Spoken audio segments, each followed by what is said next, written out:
teeka lya Ipod ligamba buli memba alina okufuna ku ssente ezo. Kati kino ekyokugamba nti olina otwala ne Museveni ekyo kiri out of the law by the way. Naye olwokuba Museveni kyekizibu ky'eggwanga lino ye ayagala omale kutuula naye okufuna essente ezo because afa nnyo okulaba nga mukubye ekifaananyi ne Robert Kyagulanyi ssentamu. Olwo ensi yonna yonna wabweru wa Uganda bategeere there is democracy in Uganda. Ekitta Museveni kiri ekintu ekyo kifaananyi na Robert Kyagulanyi ssentamu. Era singa baali basobola omukulopinga ekifaananyi kirungi ne bakimukulopinga singa yakiweereza dda. Wabula bannange Photoshop. Ne ba Photoshopinga nga akutte Kyagulanyi bwati mu ngalo ekifaananyi nga basimayirinze bonna. Singa bakimukolera jana kiweereza abazungu. Okusooka mugambi tetwetaaga ssente zammwe. Ate at the same time ne mudda nga kirabikanga mu mwagala ssente. You don't have to be, you don't want to be a part of the ideology, but you want the finances. Omuntu ategatte ku Ipod. What is the penalty? Ategatte ku Ipod abatagenda kufuna ssente. Oli ku YouTube channel agaliwo tuula kalira emboozi egw'amakerenda. Ba YouTubers mu Uganda oba the YouTube fraternity antuusa okusaasira eri mwenna olwamu munna YouTuber munnammwe eyafudde gye buvuddeko. Nategedde okufa kwa Gaayo ono olunaku lumu emabega kyannaku nnyo nnyini ddala. Gaayo ono abadde amanyiddwa nga Naboth Daniel Statia abadde akola ku The Investigator channel yabadde presenter omukutu ogwo gwa Ndugu Stanley Ndawula. Nakwatiddwako nnyo n'entwala obudde okwetegereza ajja atya okufa wabula kyannaku nnyo. Abadde akyali musajja ali energetic era nga sinti abadde n'obulwadde nti oba ebimutawaanye ennyo mu bulamu kuba buli lunaku abadde ashowinga up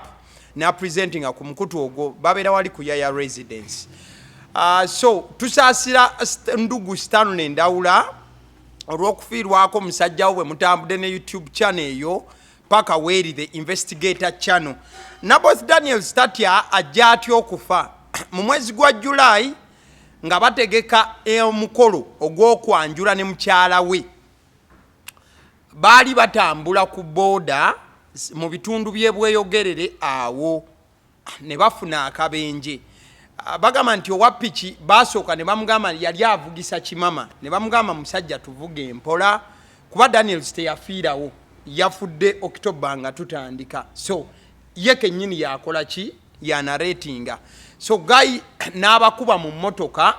era Naboth Daniel Statia yakutuka okugulu ebitundu bina. Okugulu kwakutukamu eggumba emirundi ena. In fact ne batandika kaweefube w'okulaba nti bamulongoosa n'ebisigadde embeera tebadde nnyangu kuba nzijukira Bill ya shooting up obukadde 11 in just one day like this. So Ndugu Stanley Ndawula anyumye ebyokuba nti Guy bamupiikinga ne bamutwalira mu ddwaliro ly'eggwatiro embeera n'esukkawo n'okumwongerayo n'ebisigadde. So okwanjula gwe kutone kusooka kuyimirira kozi baali bategeka mukyala we kubanga amwanjula mu bakadde kuba ate n'omukyala yali naye omukyala nga naye ali lubuto naye ate Mukama yali wakisa omukyala omwana munda teyafuna buzibu era omukyala ye embeera ate teyalinga baali ku booda babiri nga bali mu mbeera yakudde eno kudde eri kulaba eno ani anaatuwa kaseere kana ani anacontributinga wano. So Naboth Daniels atwalibwa mu ddwaliro era Investigator TV egenda ne bamurecordinga ka video nga bagamba I'm going to be strong ba panelist ngera bwe tutulula wano kabagire nga batwala ki show maaso era nagamba mukaseera katono nja kubanzira. So Naboth Daniels Statia ya living a mwezi gwa August ne September ennaku z'omwezi lumu October obulamu bwa mwana mulenzi ono nebuva nava mu bulamu bw'ensi eno. Guy oyo kale kyankutteko nnyo mbadde mulabanga nga presentinga but mu myezi ebiri bwegiti accident n'abeerawo emyezi ebiri obulamu ne bugwawo ne busirika. Ekisinga okwewuunyisa okusinziira ku beetoolodde Guy ono mukwano gwe bamuziika he has a friend era bwe badde batambula ne mawule naki bamuziika jjo enkeera Naboth Daniels n'afuna accident nga yesterday aziise a friend enkeera n'afuna accident ebyaddirira bye bino ebize bikola ki bitambula nti group ya investigator abo. yeah, did you see about it? I have been seeing everything. Yes, that Group is eno it. ndimu ya study. Yeah, yes. Abibadde bibera mbadde mugoberera n'oyo mwana. Mulaba batera okola lumu n'eddiini lw'obwa sava. Yes. N'endawula yennyini. Kyannaku ate abadde musajja we bambi nnyo nga musajja we nnyo. batambuza musajja naabadde poole nnyo nnyo. Investigator news. Yes. Ndirimu era twamusonya n'akasente bampi akamabugo. Yep, abadde yep. member waffe. Yeah. Kyannaku okufiira omusajja omuto bw'atyo. Naye bibaawo bulamu bw'ensi we buli. Kyankutteko nnyo nnyo Life is nnyo. what it is. So you have to enjoy it to the fullest. Olina omukisa ogw'enjoyinga obulamu obwo. That is it. N'otuuka ku mbuzi bw'ate empaako okugulu n'otagamba mpa oludda lwonna. nova kwebyo waliwo n'abagenda mu hoteri n'agamba mpa emmere n'ebijanjaalo onteeremu kasupu k'ennyama. Yalumu nnyama sente ozikolera ki? Ate ne tukeera mbwe enjuki yamulumye ku nnyindo ate ennyindo n'egejja bweti mbwe ate enjuki yavuddemu kansa ate n'otandika okujjukira ebifi by'enkoko byewaleka n'ebisigadde. Alabako omulwadde wa kansa yali musajja amudigize bambi obulamu bwe nga bumunyumira nnyo naye n'atuuka nga kansa amulidde. Yamulya mangu myezi nga gumu ng'agonze. Esegeza stage yamanya kweri esembera. Abasawo balenja stage okweyongera. Yali ku stage 1 of throat cancer. N'agenda ne bamukolako ne bateekamu akapiira ke bateekamu akasobola okuliramu bayokye. Kati akapiira bakateekamu akapiira bakateekayo bubi. Nti ne escalatinga cancer ne mu byenda. Balawo omusajja tatereera bamubuuza mudala ogenda omukebera mu ddwaliro ddala nga bagamba naye mu ssonyi akapiira bakateekayo bubi ali ku stage esembayo. Omusajja n'abeeraawo nga yali ayomera nnyo wayini bambi. Kati ng'agamba mumpe kawayini nyweko. Bamuwunyisa kawunyise. Okawulira kawooma kwe bambi kawooma. Nawuliranga ennaku ku mutima. Nga bambi kawooma. Naye ng'awunyamu kawunye omuntu eyenyweranga ekipa ya wayini nnamba wali eri kati ng'awunyamu kawunye. Kozi takkirizibwa Muteekayo kuba obeera mu mbeera mbi. Kati gwe naye aliyo nga weerumya ng'ofuna ssente yo nodda mu kutereka tereka kirungi naye lya funakoolyako funakoolyako obulamu bwa kiseera. Bakanya kugamba kyabaluse ejjindi mbw ateke nninde. Ofuna akasente nga kangi musiraamu kulaba olina akasente lyako. Ezo embuzi tufuna nfune yakasenteko sooka olye. Bantu bangi nnyo abafudde ne pini nga tebaziwadde bakyala baabwe olaba kampuni wetwala sente nezibeera eyo. Lya buli wofuna sente waliwo eyo mpozi ba Greek mpozi bakyeyo balina etteeka buli lwofuna sente osooka kulyako osooka n'ojjako eza Mukama eziddako awo zakulya. Abasajja mulekerawo okweka abakyala sente. Eno yo example gyemba wandimanyiiko kuba yali mu nju yaffe. Jjajja wange yafa naye twakizula after 20 years nti yali eweka sente nyingi nnyo mu siiringi nga bali mukola renovations tusanga box y'essente nga tezikyayina. Mulekerawo okweka abakyala sente abasajja tezikyamuyamba zayita nako dda after 20 years sente naye nga box namba ejjudde enene ddala yapakiramu sente. Mukama Katonda. Kale abasiddi omusunsuzi erinnya eryange agaliwo gwe mukutu kwe tuli. Rest in peace Naboth Daniels Tatya the Investigator TV omwoyo gw'omugenzi Mukama agulamuze kisa. Musajja bambi yankutteko nnyo nnyo. It's really sad. Kale Benito obuuza ku mulabi tugambe ebigambo. babuuzizaako. One Michael. Assalamu alaikum wa rahmatullahi barakatu. Wa alaikum salam. Kale leero tugenda kozesa eddakiika ntono tunaakozesa ntono. Kale oba tuli mu kiyongobero tuli mu nnaku bintu si birungi nakamu. Kale okusookera ddala moment ye eya wiiki ebadde ki? Moment yange eya wiiki omanyi abayimbi ba Northern bagoba abayimbi ba Uganda muki mu North okuyimba kati NRM olukujjukujju lwayo ne bakwata omuyimbi olwokuba mulaba amannyo gali kungulu muddugavu yakola obuviiri mbw afaanana n'abalugwala ne bamutwala agenda ayimbe we yatugenda genda ogule emmotoka oleme kuva nga toguze emmotoka ng'ayimba bamututtemu abafaanana mu lugwala munnaabwe naye nga byayimba tewali azina tewali amuddamu ye momenti ya wiiki. Mama momenti yeeriwa. Semujju nganda kuleeta bitabo nga buli kitabo kya peegi 400 ng'akakasa ffe abataasoma tubisoma ddi peegi nalabye ekitabo nga kiwanvu n'okusinga bayibuli z'abakristaayo ng'ogassenya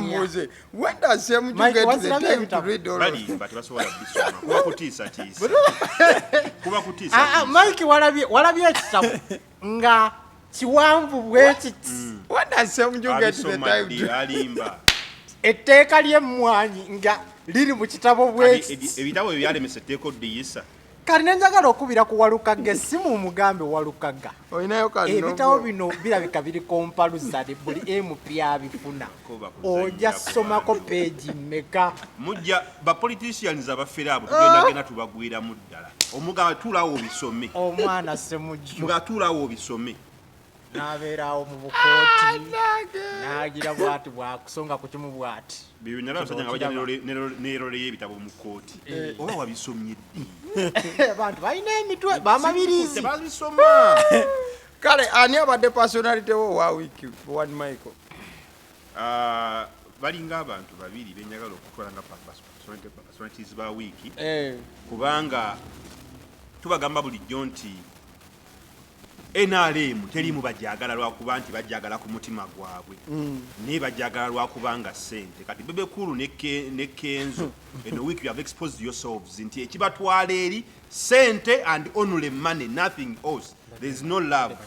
n'olwekyo mwe ba personalities bange ba week eno negatively yayina babiri bweddu abdu personality wo Semujju nganda jebanna week eno atwesibyeko akikoledde buli kaseera ojja muteeka wali wampu n'atulangira obutasoma nze sizinira bantu nze era bamumanyi nze nzinira abantu nalabye omusajja wa Kabaka yatandise okugazina Sseggona bagenda kukubamu okwepanga Sseggona namayenga ayimba ndi survivor sirina gagenda ng'adigida n'akuba n'ebigere neŋŋamba mujja kiwulira ye politics omutuufu mujja kukola buli kimu technocrat yagambye mwana yatwesibyeko simanyi lwaki Sseggona yamuluma nnyo lwaki Sseggona yamuluma nnyo bapoliticians abateekamu ekintu nti twasoma kubanga okusooka twali tumanyi omuntu oyogerako katono n'okita nze kyannumye nnyo nti bajjeyono naye ekintu wiiki namba obulumi bubanga kirabika obuzibu si bwa nuupu obuzibu kujjayo Sseggona ng'omuntu Sseggona ono nanti alabika munywanyi we baadde bayita mu bitabo no ani Semujju alabika baadde nga batuula ne Sseggona mu kasonda ne bajjayo ekitabo ekyo ekinene ono asomako peegi anono nebijjako Museveni oba nebiremesa etteeka ly'emmwanyi oba etteeka ly'eddwaliro oluyimba lwo olwa wiiki one Michael oluyimba lwa wiiki abantu batufuddeko kati wiiki eno mbadde mpuza akayimba kakafeero kawalumbye ezaaya nakawuliza mu version entuufu then Empya ne version yakiri ekivuka kyeyazanyiramu olibadde oluyimba lwa wiiki oluyimba ogamba ku line eyo mpuliriza nnyo edduma ly'embaga week eno we lost someone at home this very week era twali mu kuziika bitawalo byali bintu tebyajja bulungi edduma ly'embaga Paul Kafeero omanyi omusajja waba yayimba ennyimba z'okufa edduma ly'embaga is one song people don't even get to understand ebigambo mama ebigambo kati ebigambo omusajja bye yateeka mu luyimba luno tebimanyi walumbe zaayo olw'ensonga yayimba ku kufa naye nga akukusika nnyo yayimbanga alinga n'okufa akutya nti bw'anaakuyimbako kunaamulaba kati yakola edduma ly'embaga kye yali ategeeza embaga etaliiko tugeze emmere naki agamba nti edduma ly'embaga liswaza yalitegeka na buli mperekezo okulyesamba nti n'emperekeze zituuka ne zigaa omukolo siffe twakoze ki kati nga akilikeninga ku kufa nti okufa we kujja kuleeta okutya kw'amaanyi nti ne bannyini baako babeera mu mbeera eyo etiisa n'ebiringa ebyo so baluyita edduma ly'embaga olunyuma ennyo okuteeka ku ritule yes nga buli gy'okoma okuwulira you want to listen more yes omanyi mu gurupu yaffe eyo ya investigator ng'omuvubuka yamaze okufa eyafudde gweyogedde Naboth Daniel Statia tulinamu omuvubuka era naye ali mu gurupu omubambi 2 months back yafirwa maama we era yafiirwa ne taata we. It is very painful. Andi kati olaba ekyo kyogerako tulina neighbor waffe awo wetukolera omusajja yafiirwa abantu basatu mu nnaku 3 ng'asula nabo mu nju aba famire ye mukyala we yali lubuto nga olubuto lukulidde ddala omukazi n'afa n'omwana n'afa munda kati bamaliriza okuziika yayina the elder son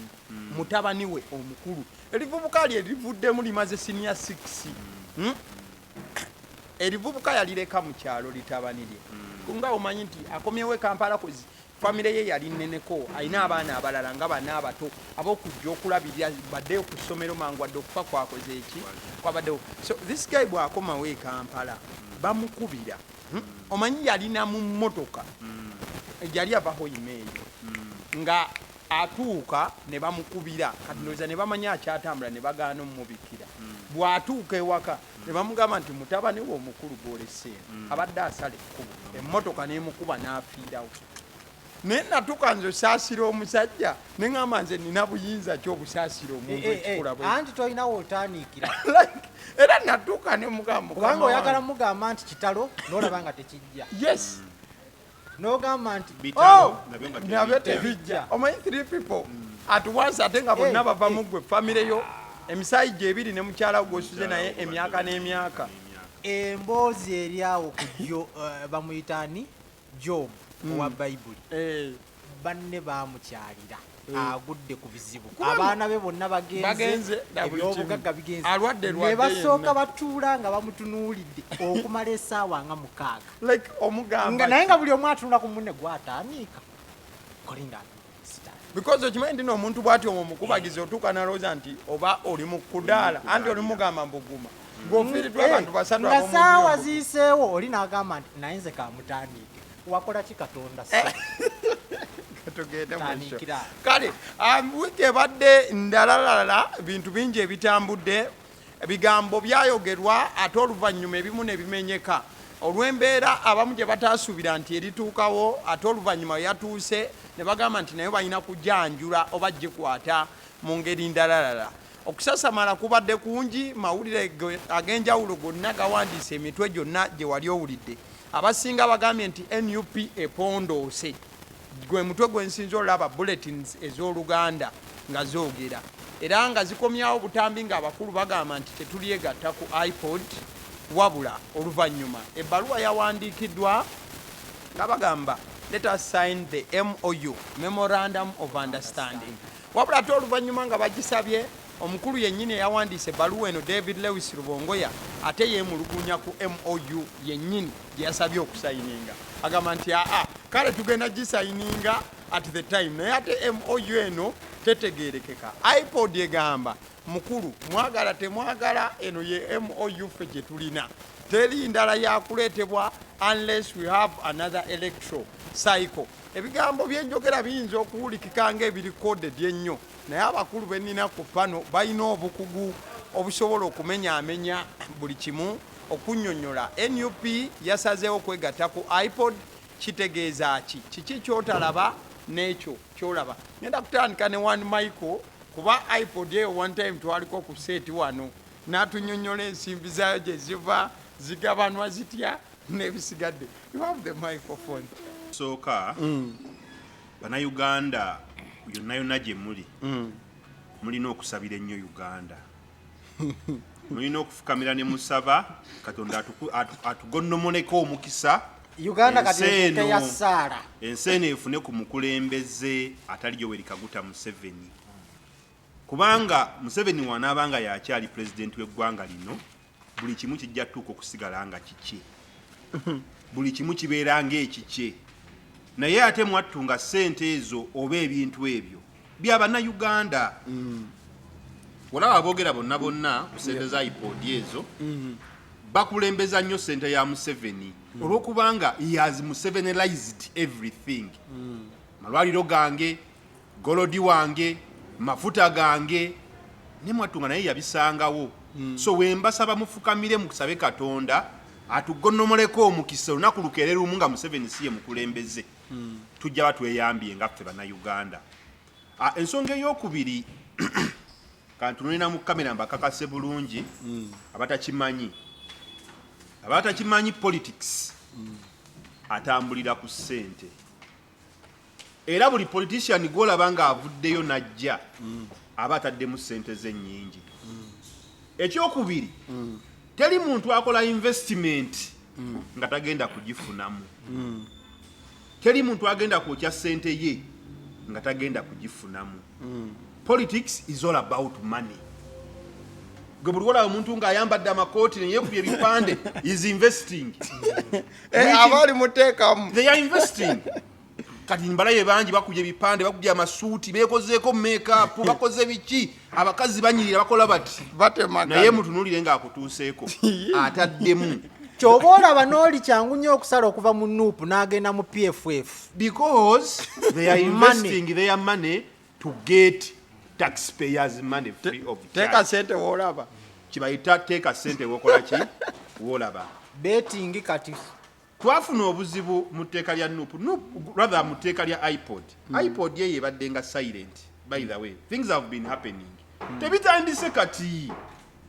Twafuna omukisa mu kusooka sente zaalinga foreign nga zijja buzzi ne ziweebwa okuzimba ebibiina by'obufuzi. Naye nga we natandise nga bagamba Museveni eggwanga lino Museveni abenga si ye mukulembeze. Museveni n'atya ssente ezaali zijja nga za bwereere. Mu kitegeero ekyo n'azitya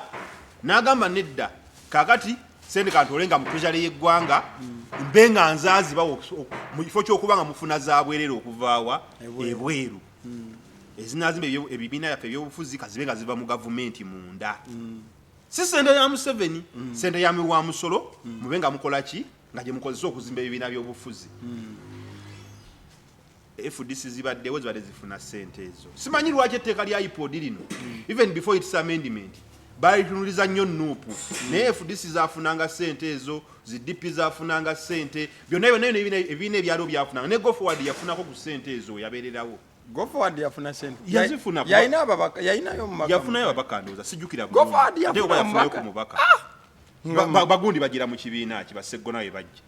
Tebali ba Go Forward. Saggona. Bebamu kubabuukira Go Forward weerabidde. Bebamu kubabuukira Go Forward. DPO FDC. Bambabazi yali w'amaanyi. Seggona teyagira mu FDC. Teyagira mu DP. Teyagira ku DP. Waliwo time mbatu nga batabuse mu DP. Ate okuba yagira ku Go Forward kuba y'omu ku batembeta Go Forward. Kuba Go Forward n'omusajja alinga alaga nti kisinde. Abasajja sente bazenga bazibawa naye nga it is silent. Naye nupu we yajja ne bakikulembeza nnyo which is okay because for the first time in life politics we Uganda yafuna omusaayi omupya ate omusaayi ogulaga nga gwali determined omusaayi ogulaga nga gulinga gwali gwese enkyukakyuka mu politics we Uganda nga tuvudde mu politics w'okuguusa abantu. Twatambula nga bazogerako kwa nupu badde ezifuna billion 3 plus badde 3.1 billion. Naye nga ebiseera babadde nga bagaba ssente ezo nga bazigwa ku bantu balina representation in parliament atalina nga tokola ki tofuna. Kakati Mpuuga ne banne ne bakukusa ekiteeka mu parliament kuba yali behind it ne bakikukusa ne bakireeta nga buli muntu akoze political party. Buli political party eri mu government erina okuba nga efuna ku ssente ezo. Nga buli political party erina okuba nga ekola ki ng'egabana ku ssente ezo. Kyannaku because of politics era ne balinga etteeka lye baayita nga ligenda kunyigiriza nuupu nti okufuna ku ssente ezo olina okwetaba wamu naani ne Yoweri Kaguta Museveni ekitaalingawo mu kusooka. Kwa luli bazifunanga you just do your things. You either meet him or you don't. Naye wano ne bagamba olina okutuula naye.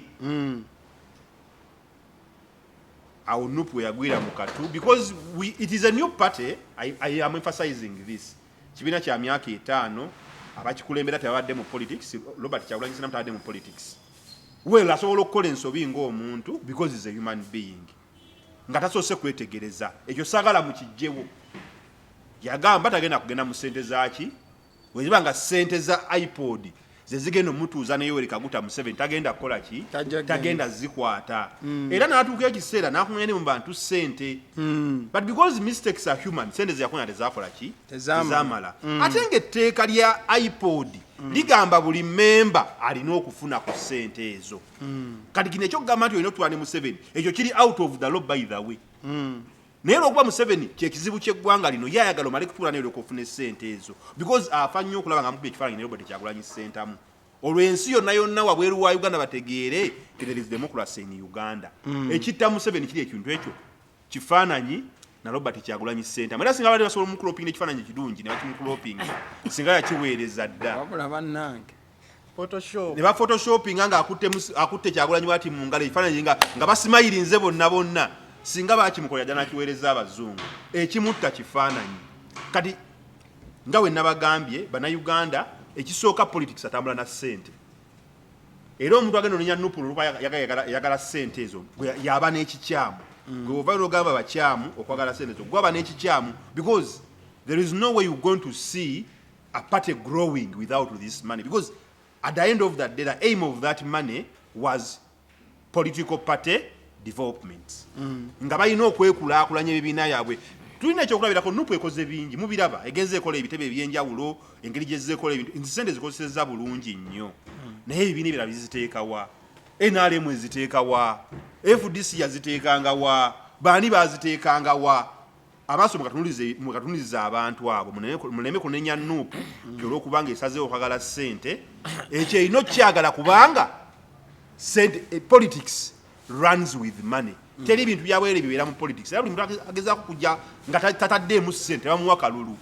tulina omukisa abantu bajja mu parliament ekisanja ekiwedde ngaamashamumanene nga tataddeemu kingi nnyo naye kuluna ataddemu ssente nnyingi ekikyamu kya politics kiba kimu nti omuntu ojja kujja ofune ssente mu politics ate ogenda okuvaako ng'ozononedde mu politics still ogwe fulaati oddeyo mu bwavu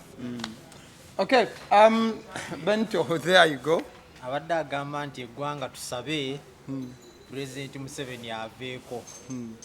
nze ngamba nti eggwanga twavule bwavuzi tugende awasula President Museveni tweyale wansi atuviire tumwegayirire tumugambe nti Musaba beerako n'ekisa weekube mu mutima tuyambe mukaabe n'amaziga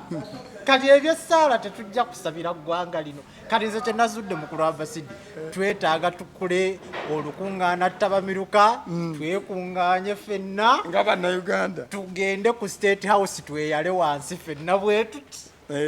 musabe tusonyiwe byonna bye twakusobya tusonyiwe otubanja tuzireete kiki kyoyagala otute awo ye option gye tulina otherwise tukyalina obuvuyo buno obwa Ipod ate Ipod tetujagala ate sente zaabwe tetuzagala ate kati tuzaagala the problem is naye wano nembagamba sometimes tukola ebintu out of excitement omuntu n'otunda mu kamera n'ogamba nze siyinza kutuula na muntu oyo siyinza kukola ki weegulumiza obeere nga gwe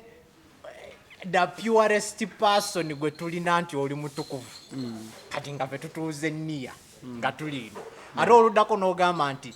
anyway nja kutuula naye tubeeko bye twogera kati mu ndowooza y'abantu era baga musajja nga yayogera ebikankana wano nga ga sente za sitaani sente ezo za sitaani ali wano nembagamba twali wano ne Bukenya nga tugamba okay sente za sitaani lwaki muli mu parliamenti nga musasulwa sente za muli wa musolo naye ate ani azicontrollinga kubanga sente ne wezibanga zaffe gavumenti eri mu buyinza at that time yezicontrollinga okiraba fine Netherlands yali eteekamu sente naye nga sente zino zaali zakuddukanya bibiina ebyobufuzi naye nga kino ekibiina organization eno kanjiyite umbrella eno yali erina kutabaganya bibiina nga twogera ku nsonga zino ebibina okubeera awamu nga tewali kuyiwa musaayi mutuula ne mubyogerako political reforms dialogue ne mubyogerako bwe kiba kukyusa buyinza tukikole tutya nema waabadde abyogerako nga weebityo bibiri kati now the problem is ng'abamu tebaagala beera mu nteeseganya ezo naye ng'ate mulina osasulwa kati awo ewaava obuzibu tetujja kubeerayo mu nteeseganya ezo tetubeera mu meeting bagaa terikuba bifaananyi gamba kale naye Museveni yafa kino kifaananyi bagambe terikuba kifaananyi wanumaiko kikyategeeza Museveni yafa nnyo ekifaananyi singa bagaa teri kifaananyi naye Museveni akwate mu ngalo nkuba ekifaananyi agenda akitembeeye agamba owe kamera nti I need a very good angle nga batukutte mu ngalo singa biba nga teri bifaananyi that man is always annoyed wait when his smiles yakikola Besigye n'akitembeeyo okufa obufi ozanyisayo wirika kifaananyi awo ewali jjogoli kati temubeera mu meeting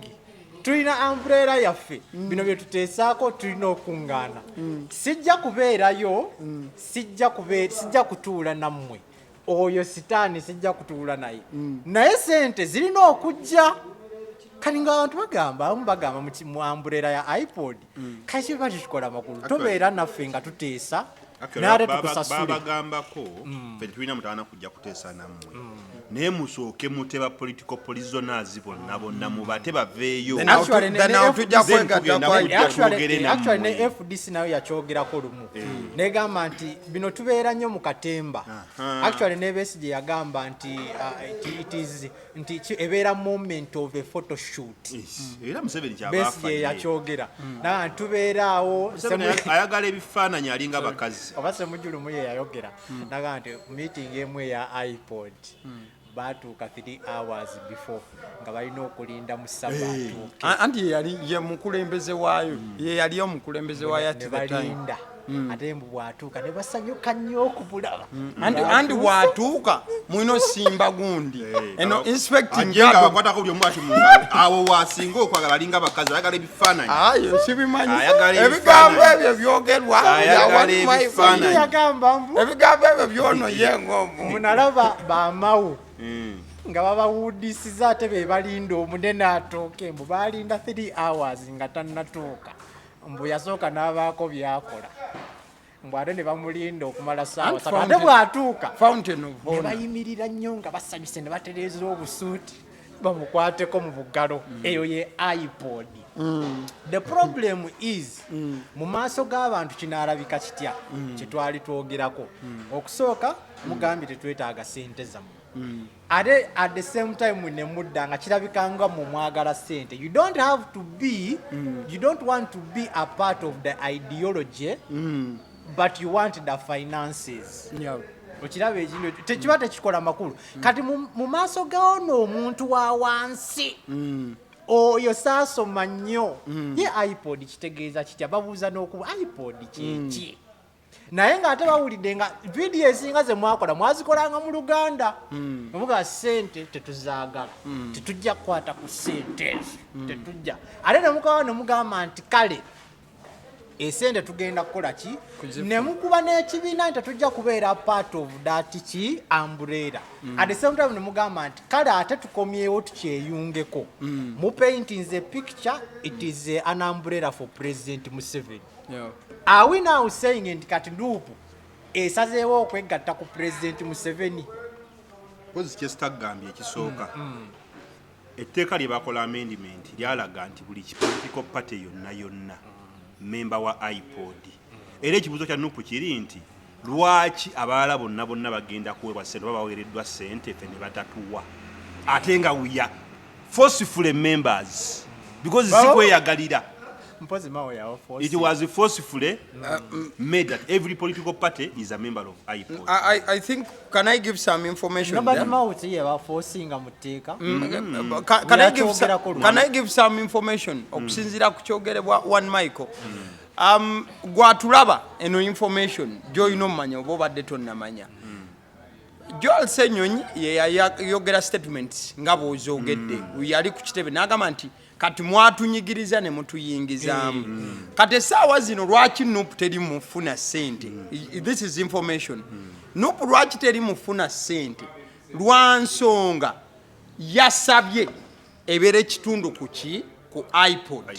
kati y'okuweebwa ssente waliwo emitendera egirina okukola ki okuyisibwamu okusinziira ku mukulu Fred Ebiru ali ku kakiiko aka ipod n'omukulu amanyiddwa nga Lawrence era naye ye ed wa ipod Ebiru ne Lawrence ngatta statement zaabwe bbiri omulundi gumu bagamba nti bw'omala okusaba okwegatta ku ipod osayininga memorandum of understanding gye mwalaba Rubongo gyayagala but MOU eyo bagambye abasajja ogituukako obutuusi waliwo process gye mwina oyitamu SG Council erina okutuula olukiiko olw'abasaabawandiisi b'ebibiina byonna NRM, NUP, FDC n'ebisigadde kati we mulumaliriza kati lulina oyisaamu nti kati ebaluwa tugiyisizaamu kati ate ne bagiweereza ba principal I think edabe ba president kati ab'ebibiina kati bamaliriza okuyisaamu summit erina okutuula summit twagirabe yaliwo juzi kati summit bwetuula ba principal nga bakola ki basinkana then that means ekyo bakireke kale nze jagadde mulabi okibanga bwe kiri bakireke manyi mau yatugamba nti waliwo ebibiina ebikolaganye ne NRM naga waliwo DF waliwo FDC waliwo JEMA waliwo yayogera ebibiina byali FDC byonna n'agamba be bakolaganye ne NRM era bali mu nteeseganya ey'okulaba nga wabaawo ekibaawo bali ne UPC nabo bali ku side ya NRM okulaba nga buli kimu kitambula bulungi tuyite mu kalulu akali peaceful kikulaga nti ipod abamu ku members already bachoosing that side so nze muna Uganda that's why they are getting the money abavuganya government bote bajja kuzifu nze one Michael jagadde kushedingira picture muna Uganda nti abantu babiri nga ba representinga ipod ye information gye batuwadde Fred Ebiru ali ku council yaba SG then idi waayo ipod omukulu Lawrence yabadde okukotejo okisegeera ati genda mu ipod omanye bani abalonda si Museveni era okisegeera mike kati kyabuuza kati kamuddemu era information ku kyabuuza waliwo National Consultative Forum eri mu kwogerebwako era NUP gyegamba gyeri part National Consultative Forum njagala muna Uganda amanye agikulembera amulonda ye President Museveni kati NUP y'obuyinza bwerina bwakulonda chairperson owa National Consultative Forum era essaawa zino chairperson ku lwa NUP ye mukulu Benjamin Katana so eyo information njagala muna Uganda akoleki kati yo NUP yatuuse ddi okukyetabamu waliwo consequences ez'obuteetabamu bwebanga eganye kati njagala question eyo tugitwale wa one Michael waliwo ekizibu ekibeerawo this information etteeka lino erimala okuyita mu parliament erya parliament political parties amendment bill kawaayiro kike baaleeta akogera ku omuntu ategatte ku ipod what is the penalty ategatte ku ipod abatagenda kufuna sente abatagenda kufuna sente za kuzimba political parties Rubongo y'owulidde ategasse kutafuna sente za kuzimba bibiina bya bufuzi abalala bonna bafunye ono member tebamuwadde one Michael ekirungi kiri bwe ategasse ku ipod tebagenda musiba another question one Michael tebagenda mukuba naye ekikulu tajja funa ki sente kanwazigabane bali bokka after all ipod ya President Museveni some information more information because ipod ebadde nnyo ku mitwe gy'abantu wiiki eno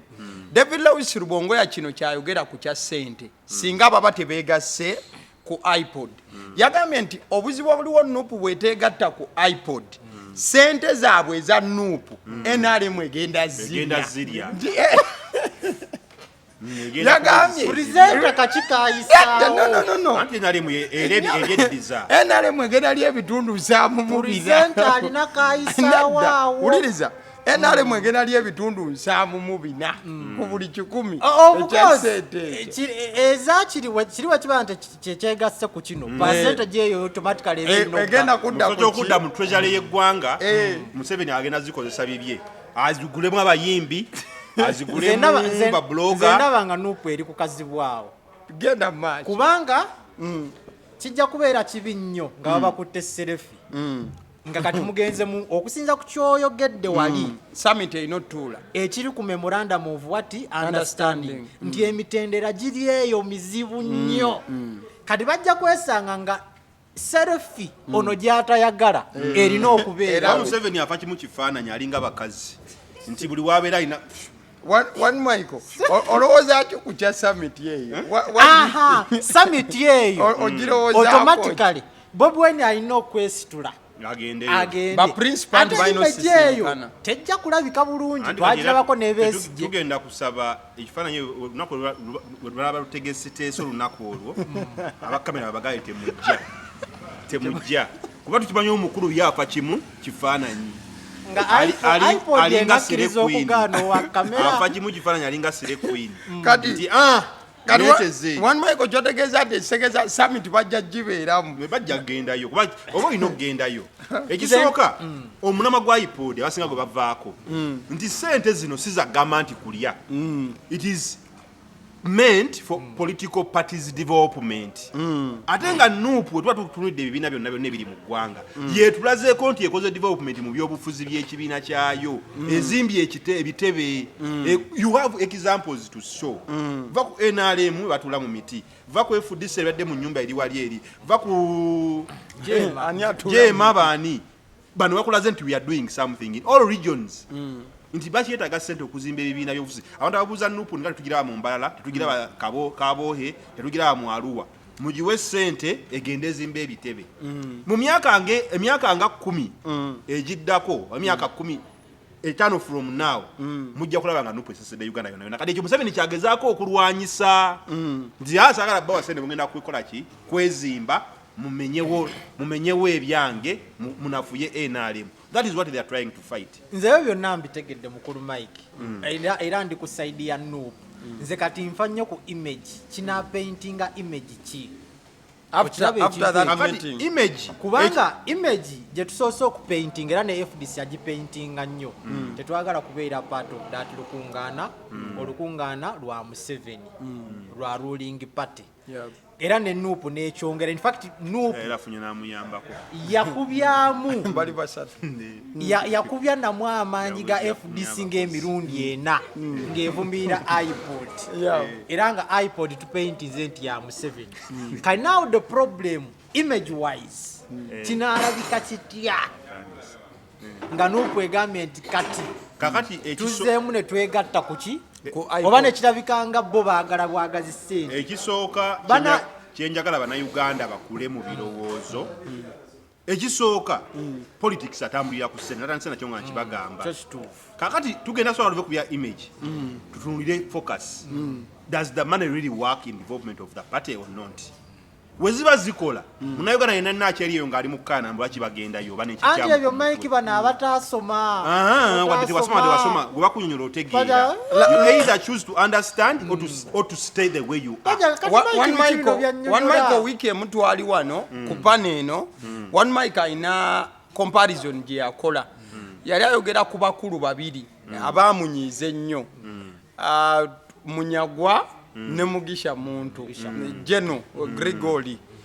bagenda ne basikuŋŋaanya ssente ne bagamba abantu mutuwe kuki ku ssente okitegeera nga ssente ezo basabaza kuba campaign kuba baatuuka mu campaign ekintu nga kibatudde mu kifuba tolowooza nti kiiso kya mbuzi ekya one Michael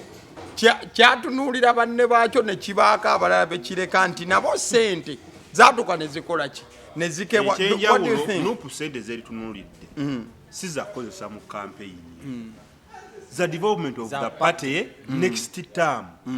kati wano omuganda wagambira nti olabye mangu the earlier the better kati bazisabye nga bukyali so si kutandika kisanja abasajja bagamene edda temukolanga kino beesetinze bukyali even before you go into the new term sente zigende tamu geno tuuka nga misango ja legal battles ziweddewo nga kusayininga kwe kubulako abasajja bafune sente za mu mateeka nga bwe kiri mu mateeka bannayuganda kye balina okwejjamu kwe kulowooza nti sente ezo nkyamu sente entuufu era omuntu agamba nti sente enkyamu aba n'ekikyamu ku mutwe because this is your money as Ugandans this is my money, it is your money and it is his money that is being used to develop political parties which money was given to us earlier free of charge that because Museveni fears development of political parties oba fears foreign money yasalawo n'agamba nedda kantole musawo yomi w'omusolo tuzimbe ebibiina byaffe obutayagaliza bwa Museveni. Okay, akasembayo you know one mic ensonga za Ipod azibaddemu nnyonnyo. The last question mbuliza nnyo omulabi ekisembayo singa okusinziira bwendaba ebintu bwolaba Ipod ebigambo byeyogera nayo eri mu busungu bungi olabye chairperson wa Ipod ye Mawo mwami Museveni yamukwasa obuyinza nti yamukwasa fulaga n'amugamba kuwadde obuyinza buno nga sikakiddwa n'amuwa so okusinziira bwolabe chairperson wa Ipod Mawo ne bano idi ba SG Council na kibye boogera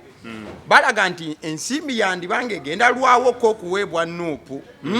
so I'm saying one Michael as you for NUP what do you think singa sente zino tezijja kiki kyolowooza era NUP kyezaako mu line eyo then Benito will take it from there. Ndowooza tulina abantu abayita abakaana kambaata abatandikira from the scratch to the top. Nuupu naye eringa kaana kambaata yava from nowhere nga tewali agimanyi ne running campaigns n'etya n'omukulembeze era sente zo tezajja nti zajja lwakubanga yali running campaigns zajja bamaze kufuna babaka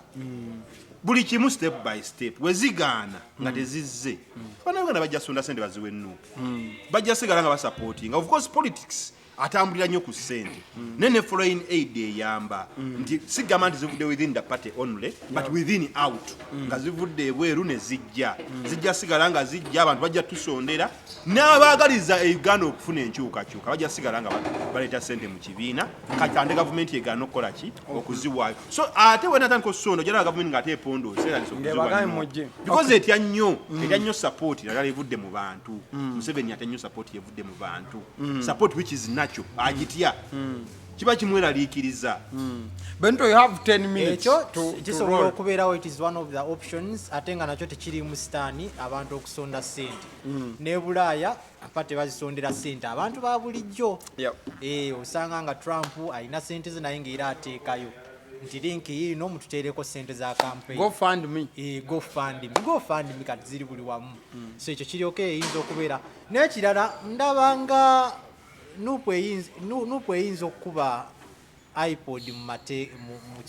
kooti yagikubyeyo ejjo omusango gwaguddwawo kati Nuupu eyina emisango ebiri eyina gwe yateeka mu constitutional court ng'ewakanya etteeka lya parliament kati yatutte electoral commission ne Ipod mu kooti okitegeera omusango gwa discrimination egamba nti batusosola lwaki tebatuwa ssente n'okuba nti no batu includinga mu bintu bya Ipod. Though Ipod your defense yegamba nti you excluded yourself, we didn't exclude you. Wezibanga sente zo ziri bayogera mu vision ekitwala nti wezibanga sente zo ziri mu mateeka nga Mike bwagamba ekitegeeza eyo n'okuba kuba mu court it is an option. Actually Nuupu is going to make money again afuna sente ziri legal ate efune sente za compensation eza court kyekyo bagenda bakuba mu mbuga z'amateeka so baba kubyemu lwanti sente ziri mu mateeka katwaki temuzituwa baba kube mu mbuga z'amateeka it is okay anti president bali kye balinanga ekyokwekwasa lyetteeka liri anti era nabo balinayo etteeka bani yabagamba nti terimi abawandikirako ne bagaa siriiyo did Nuupu write officially or they just said there is a letter written by the president of Nuupu dated could be around 2022 omukulu yali ye excluding yagamba sijja kwetaba mu nteekateeka za bino bintu nga tetunaba kutaba sibe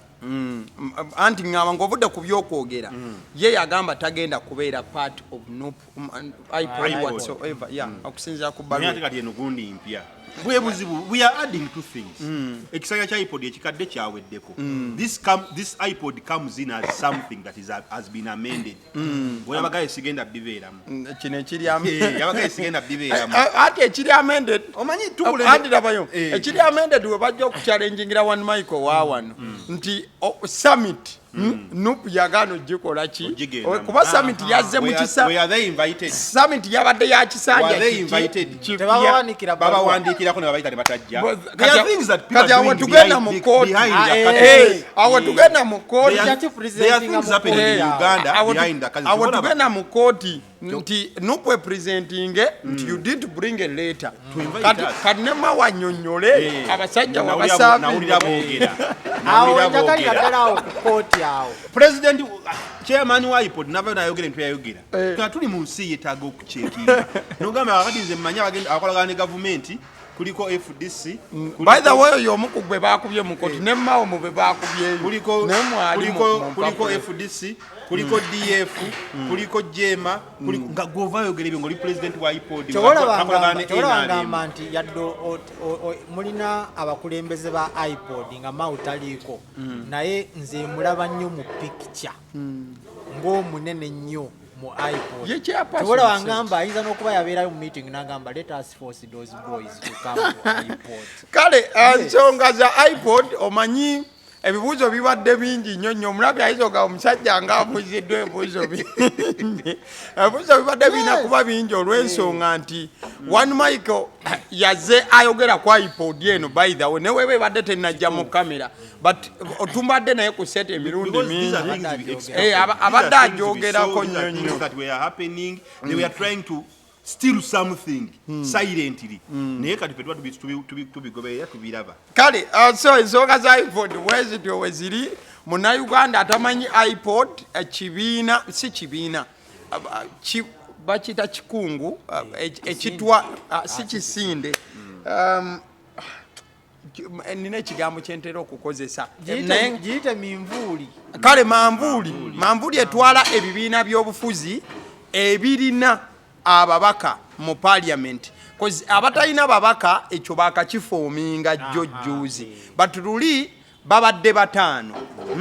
tubadde ne NRM nga etwala ebitundu 74 ku buli 100 ebya ssente NUP nga eyokubiri ng'etwala ebitundu 13 ku buli 100 FDC nga yeddako awo beebadde n'ebitundu bitonotono era nabyo nga yakusatu then DP ne UPC babadde bakwata kifo kiddako abadde asembayo wansi Jema ne PP kati sente as 2022 NRM yafuna obuwumbi 17 bwe yaweebwa ng'ekibiina ky'ebyobufuzi NUP yaweebwa obuwumbi 3 mu obukadde 3.1 billion FDC neweebwa akawumbi kamu mu obukadde 7 then DP ne UPC baweebwa sente zezimu bukadde 485 naye balina okuzongerako nga ntono nnyo Jema ne PP baafuna obukadde 58 buli omu bw'obanga oli ku ebyo anti wulira tolowooza nti sente ezo ntono no sente zigabibwa maanyigo zaali zigabibwa ku babaka numerical strength ababaka bonna kijja kyanjawulo ya anti kati kuba kati FDCF neyakawumbi kamu anyway kabayambako enti katono kabayambako naye bazongereko oli bamuwa 74% bamuwa buwumbi 17 tobanga eyo percentage nnene nnyo from esekeza NRM efuna kingi ekyokukozesa kati gwe neweebuuza abantu batunira nnyo NUP ne bagamba sente zikoze eki kati NRM mugibuuzaako diki ezikozesa zonna zonna ezo kale so zezo zebadde bafuna as of 2022 kati tulindiridde kino ekipya n'akasente bwe kagenda splitting etuveeyo owekitiibwa Mpuuga alangirira mu butongole nti Nyendo Mukungwe we are coming tujja ngenda kuddamu nesimbewo ku bwa MP ate omulundi guno kantandike ne Benito yesiza nnyo in fact ne Semujju ojja mugattaka okuba yawadde personality wo bagattire wamu awo yesiza nnyo muranka omanyi owekitiibwa Mpuuga abadde alina kubeera mukulembeze omanyi kati omanyi lwaki yesiza nnyo mu lwanka ate nga agenda kuswala sirowooza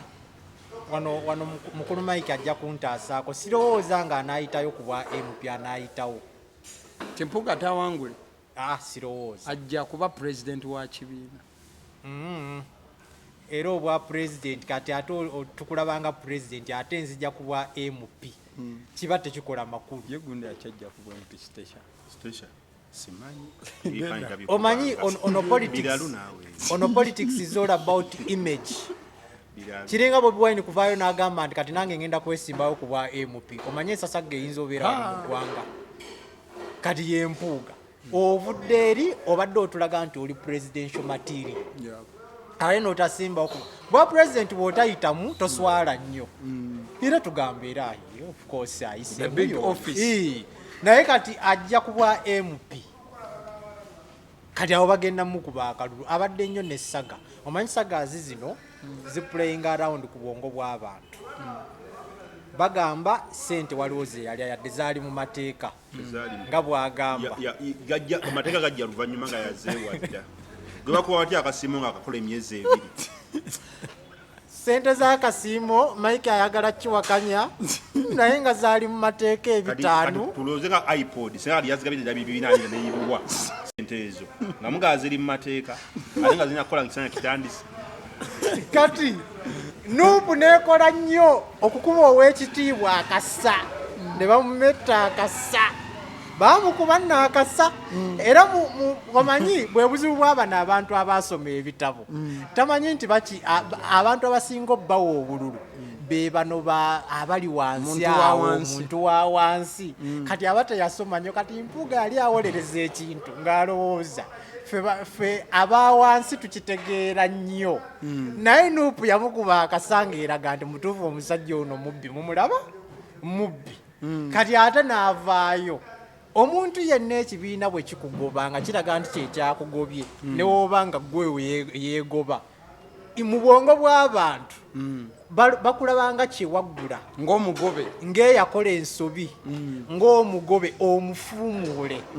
kati Mpuuga okkomawo Mpuuga ne Bwanika ndowooza akomawo Bwanika naye tagenda bonna abo bagenda kubwa akalulu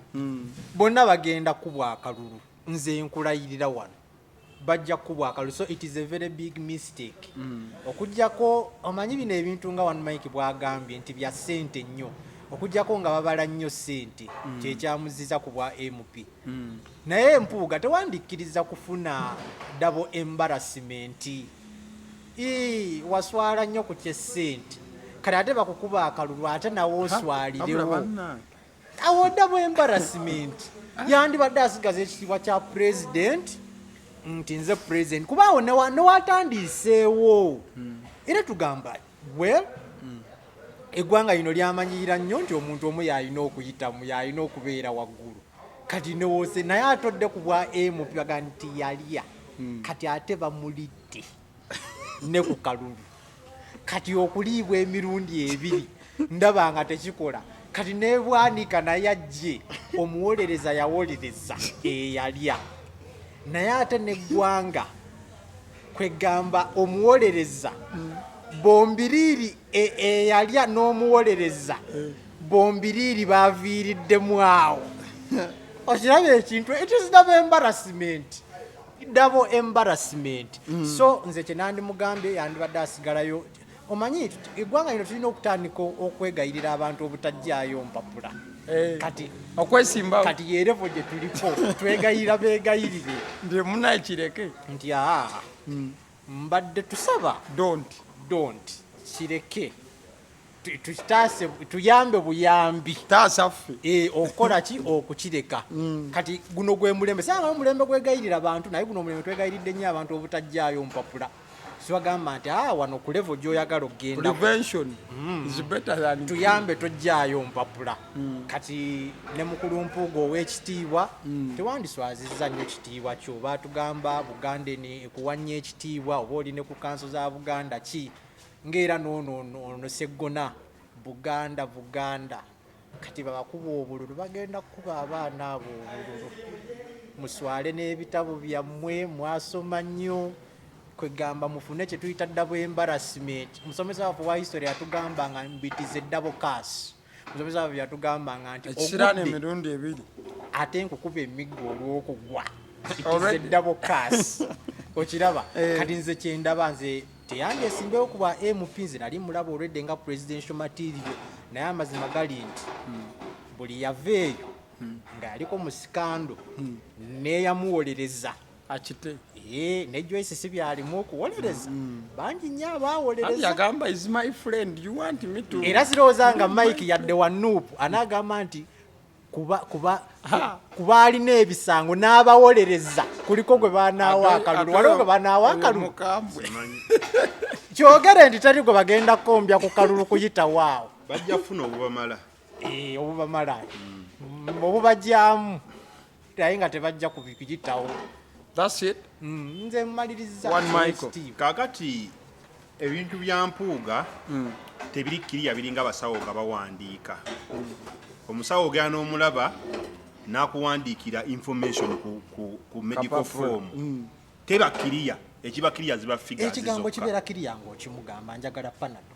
naye bw'akuwa akapapula ng'awandiiseko panado one time was this ekigambo nekigenda nga kiri bwekiti full stop ne ekigambo kikino naye nga piye erabikako yokka ebisigadde kakati omugabo bulumye bukulu badde bukuluma biki n'awandiika tobitegeera okuggyako wansi ng'akuwandiikira ssente weebeera kirako 25,000 ng'ogalaba bulungi ezibakkiriya kati n'Empuuga byebyo byatuuseemu nti Mpuuga yeemazeemu ensa era buli w'omulaba oba osubira $5,000 $10,000 $5,000 $10,000 figa ziri kiriya naye bimufulumamu tebiri kiriya. Yali atandika political journey yatugamba azze kujjawo Kyagulanyi okwerimbika mu kuvuganya Museveni nga tamuvuganya. That was his statement. N'agamba nsinzidde wano e Masaka ndagira tugenda kola ki kumujjawo tujje tulwanyise Museveni directly nga tujjeewo oli amukolera mu kaseera mpaawo kaaga mawo n'agamba akolagana ne Museveni kwaliwo DF ekisika ekibiina kya Mpuuga n'ayogera kye yakulembeza naga parties like DF are working with Museveni. n'Empuuga bambi teyajja mu bintu byamu teyajja naye nga bamaze otugamba mawo yatugamba teyajja kyenkugamba nti tali kiriya figures eziba kiriya sente okwogerwa mawo n'amwogerako n'agamba nti ebibiina ebikwagala ne Museveni ne NRM ebiri mu kuteesa reconciliation ebiri mu kuteesa okulaba nga abaawo enkyukakyuka ey'emirembe mulimu DF ne bayogera ne Museveni peaceful transition. Mu kaseera mpaawo kaaga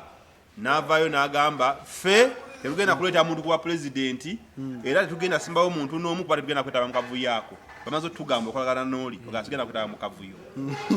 akakiiko k'ebikola tekali kiriya tetugenda kkeetabamu mu kaseera katono ate ngenda kujja ku bwa MP gw'ogenda okweronda gw'ogenda okwetegeka okweronda nti buli waabeera ennaku zino buli ekimufuluma tekiri kiriya okujjako ekigambo kya ssente. Era ekintu the only clear thing about Mpuuga now is 500 million and 100 million zeyabba oluvannyuma ennyo zebabagabira mu parliament million lukaga lwalina. So money is more clear than whatever he says. Oh, you get the genda maaso no, I wanted to ask him a question. One Mike I get the million ekikumi. My million ekikumi zaleeta ensasage. I remember he did plenty of stories. Twakomawa n'olupapulo lwali lusayininge bwako kati lwalukumbeddwa mu baani si beenaale no ngamba basayininga kabali bagatuzayo waliwo olupapulo no bakubazaayo waliwo olupapulo lwasayiningibwa ku bukadde 10 nti sayininga ogambe nti ze saazifunye. How did that end? Because we didn't get to the climax of it. Okajukide tujja wandikira n'okutugibuuza tubuulire byakomawa kubeera Bampuuga tebawandiikayo tulina bawandiikira batunnyonnyole bakomawa ku ssente zo ssebo Secretary General wa Nuupu tubuulire listi ey'ababaka abaali bazzizaayo gundi owekitiibwa Mwanga Kivumbi owekitiibwa Mwanga Kivumbi chairman wa Buganda yakiwomamu ku miliyoni 10 twagala otunyonnyole baani abataali ku lisiti kuba lisiti yali ekoleddwa nga buli muntu agenda asayininga tebamalayo ku lasiti ate Mwanga Kivumbi akiteekamu nnyo amaanyi kakati mbadde mbalaga abantu ababaka abasinga kati nga Joyce Bagala agenda kwesimbawo Abedi Bwanika agenda kwesimbawo Mpuuga agenda kwesimbawo Segona agenda kwesimbawo bonna bagenda kugwa kati ng'ogyeko Joyce Bagala kuba ye badde first term ye lwakuba amalala gakulembera Kigwa era gamusuula Joyce Bagala n'Abedi Bwanika babawandiikira n'Empuuga waako n'abagaba bannaye tubakyusiza ebifo yammwe mu parliament twadde ebifo ebirala mu biveeko bino bye muliko mudde ku byala tebaagaana nga bagoberedde oligo bagamba aveeko commission zebaali bagamba muziveeko ne bagaana ekintu kyekimu kyaliwo ku Mpuuga naye mabegakabo baali bamusoma members ba Nuupu n'agamba sebo wekitiibwa speaker nze siri wa Nuupu naye nga Nuupu yakuteekayo yagamba siri ndi president mulamba wa kibi Nuupu yakusindikayo yagamba vaayo n'ogaana nti twerabira nnyo abasajja bo beerabira era nze neewuunya nti abalowooza nti abantu bano bagezi we give them a lot of credibility ntugaa bagezi biki but they are dense basoma naye wogamba wasoma nnyo omaliriza lumu n'oluuzi nga amagezi agali bond osobola okuba ne landing knowledge naye nga amagezi amazale tokola ki twali tukiyita general paper gye yabeeranga general paper toyinza kuŋŋamba ekibiina ekyakutwala mu parliament ekyakuwa obwaloopo nekikuwa obwa commission of parliament kigambye vaayoko n'ogamba nedda ndiwo mu butuufu ate bakuyise member wa Nuupu n'ogamba nze siri wa Nuupu kinyiigiramu nnyo Joyce Bagala ekibiina kikugambye vaayo n'ogaana nekikummaka no nga balinako emisango oba respecting ekibiina nedda mbubaŋŋamba lwampuga nedda bakugamba step down ekyakusindikayo n'ogaana gwe n'ogamba nti nzize kati it is the same thing Mpuuga agenze yekakkaja tujja mulaba nga atuse ne kuba LC1 bagenda Kampala VV mpola tujja mulaba nga agalawa LC1 kubanga ekisinga okubatta kubanga ayina ekifo kyakulemberamu ng'ayina akasente kaafuna these days it is not all about nti kufuga kuba mu political position it is all oba bwe kitabo ekyo tujja kulabayo nga waliwo komiti gye bamuwadde mu gavumenti very soon we mbadde nzijaawo kubanga nti omuntu yatugamba akere mu speech yagamba nze sifa bufo namuwuliddeko mabegakawo ng'ayogera agamba kakati mbadde tunya bannaffe be twavaako aba Nuupu buli muntu ali ku secretariat ali mu kwesimbawo bafa bifo what are you doing gentleman gwe party president yagala kwesimbawo kasiba ndete yeesimbyewo ono omuntu omunene yani omuntu omunene gwe bagamba yayambalanga ekkooti za Mpuuga yani omusajja anvudde mutwe onazenga agwa omuntu omunene ali mu lubaga abasinyamba omuntu omunene omusajja ono atambula ati presenter atuwa erinnya omuntu omunene wa lubaga nange ndinoonya limbuze Mukaaku naye yeesimbye oyo bali ku secretariat bonna Kasibante Mukaaku Mpuuga Mabike kati gwe tunulira Nuupu oyiga buli omu yeesimbyewo ali ku secretariat ate nawe it is the same thing nti buli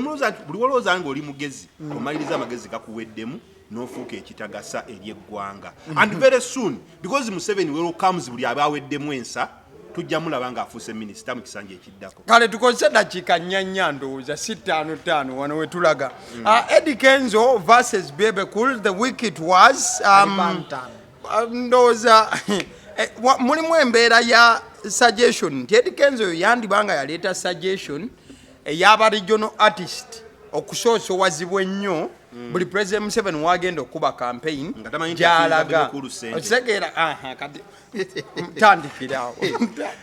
olutalo lwa Kenzo ne Bebe Cool it is basically monetary their love for NRM has never been pure love. No, it is not love that they love the party. Ngemuwa sente wala yalekawo wakataala kitaawe nga yesimbe kuba president. Omusajja yandibadde kitaawe nokakangene nyimye ne tata wange tumuyimbire kataala keke yali ataddewo. Yagaana n'agamba ngenda wa president. Ogamba akabonero ttaala wakataala gwe ngambeera. Gwe badolowozezaayo. Tata we yesimbawo nga akabonero alese kataala. Bebe Cool n'amulekawo n'agenda wa Museveni era n'amuyimbira n'agamba taata eno wotabadde taata amasanyalaze batubanja taata eno wotabadde taata abawumeme batubanja nga Museveni akayimba kali kambuzeeka n'aleka kitaawe n'adda ku Museveni nga gwayita kitaawe nti masanyize batubanja amazzi batubanja renti batubanja paka lwe bamuyamba namuzimbira ennyumba. It has all been NRM, typically NRM raising up this man. Kakati nemabeka ka utawide President Museveni ng'agamba yamuwaako sente n'azibulankanya. He was not honest with the money that the president gave him. Is this man here? Nagamba we gave Bebe Kuru money. Where is he? And we don't know what happened. But Kenza has been honest. Yogera anti yabuuziza nti is he here? Ekyo sakiwulidde. Nagamba Kenza has been honest. Ekyo kikulaga nti Bebe Kuru talina honesty when it comes to money. So that is what you are late. It is what the president said. Kitaawe gwe yayimbira taata. N'ayogera n'ateekawo but Kenzo. Toyinza kankozese byakulya. Toyinza gamba nina wano ennyama yange naye abaso n'agirya ngomanyi sirya mbizi. Mbasi kutyobodde. Omusajja agambye we gave money to Bebe Kuru about developing musicians. N'akomawo n'agamba we also gave money to Kenzo, but Kenzo has been honest with this money. Kitegeeza Bebe Kuru is dishonest. So omutima gwe balina NRM ogukulembera sinti kwagala, but it is all about money making. It is feasting on the taxpayers' money. Away from that, nawuliddeko ku mboozi nnyingi atuvudde ku byali pazo gwe twalabye ng'ayimbira abaana n'abantu b'eppakwaki bamututenga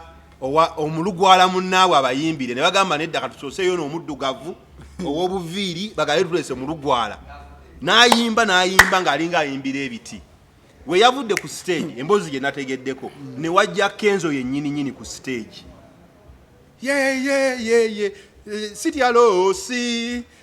Video bazganyo zitezo baganya abantu zite era no Kenya ate ku video bakwata video Bukenya tomuteka baba sasude baganota video Bukenya mukubire mugamba video toteka Bukenya Kenzo naimba city alosi ngateri anyega Gya byaswala naga my wife where are you are from the region omukyala najja ne bakuba endulu abantu ade ne bakuba endulu alabye omukyala wani. This one is my wife. I got her from this place. Pakwachi, what, bichi. Omukyala we yazzeeyo n'ayiwamu. Yelelele. N'ayimba n'oluluzungu nga tewali azina, tewali anyega. Na President Museveni oye n'avaawo n'agenda. Ngalaga Museveni oye naye nga bw'oyimba. Nga teri babanga era liri pazo kyamukoze binyo bamutisa namututenga mu lugwala munnaabwe ne tebamufuddeko naye oye bamukubire baziza abayimbi b'e Buganda wano alabani baga that one liri pazo nkodi what is nkodi nga tebabitegeera nayimba kundi what is kudi. That man went to Buganda and got spoiled. What is Kudi? Kyabadde epakwachi. But there is went to Buganda and got spoiled. Now he's singing Kudi. What is Kudi? Nga tebabitegeera. Ngabaga ndiri rupazo yali muganda wa. Let him sing our language. Nga pazo amanyo olulimi lwabwe era pazo munyivu nnyo agamba ani yatadde akatambi ke baatesanga abayimbi teri kutakatambi ani yatadde pazo ng'ali ku stage balugala beebuuza what happened to our boy. He went to Buganda and got spoiled. I thought Museveni was going to come. What is Kudi? Nga pazo ali ku stage ayimba nkudi tebagitegeera baamuzize ne Kenzo baamuzize n'abanyi balala baagenda paka baleeta abaana baabwe waliwo akaali kanyenye ekiwato ne basanyuka tewali akamanyi ne bakuba enduulu. Abasajja bakimanyi nabo bennyini nti guno mulyo n'ababwe kabakole ki kabalyeko. Kali ekyatawudde Bebe Kuru ne Kenzo nti project ya Bebe Kuru all along has been money oriented. Kukulemberamu banne bakwaseyo akasente agende nga abatemeratemerako. Era mu mboozi ya Kenzo akulaga ne sente zali amuwadde nga bayimba eruweero yalaba nga zaali ntonomu kuzabadde afuna ate nga Museveni yatugamba the man is not honest. Kalinaga naye akasente kaali katono era ne neebuuza n'akola tya n'abakozi bange ku busente bwakoze eki bwampadde. So awe kya dishonest ekikola ki kikomawo. So twakirinirira dda abasajja bano nga bagenda kulwana, they are going to fight. They will fight. Bajja tuwala okwekuba ebikonde. Kuba kyemmanyi one thing is bombi sibe bategeera ennyo. Kati Kenzo yayogedde n'oli agenda kujja. Tirisa yagambye eki naye amwabye. Just give it time. Give it time. Statement za wanu Michael zizenga ye amayogere ezizo. Abayimbi gye bakoma nga babatunuzaamu eggaali ne tooki ya Geoffrey Lutaaya yagamba nti singa Mukama atukubamu ettooki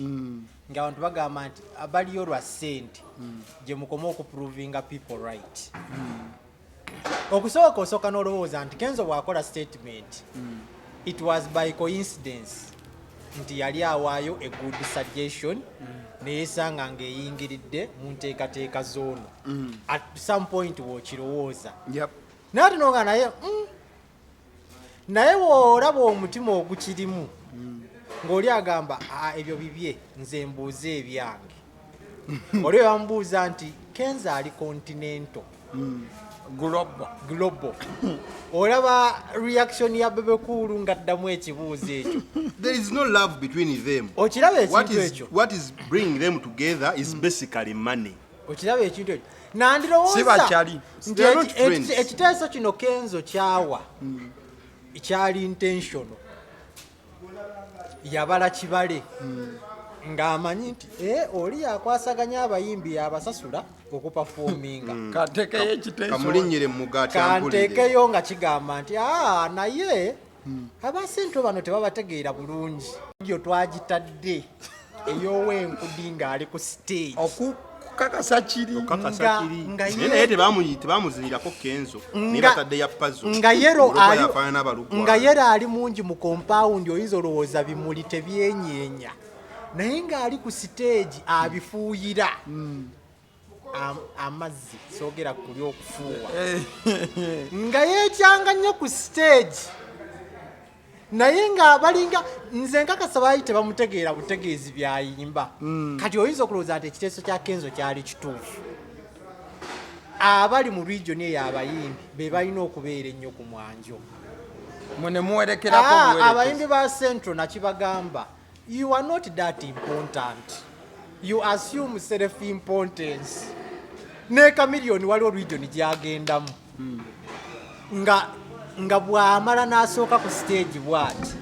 Awo concert bw'ekoma. Nga waliwo akaana kagenda kujja. Kaana nga temukamanyi nammwe tiimu evudde mu Central temukawuliranga nako ku radio bye kayimba ne kalinnya ku stage enduulu n'olaba ng'abantu basanyuse. Naye nga Chameleone yakagivaako oba yaddako n'owulira ng'oweddemu amaanyi. Yes, the suggestion of Kenzo nze njagala bwetyo bwalina okubeera ekyo kyembadde ngamba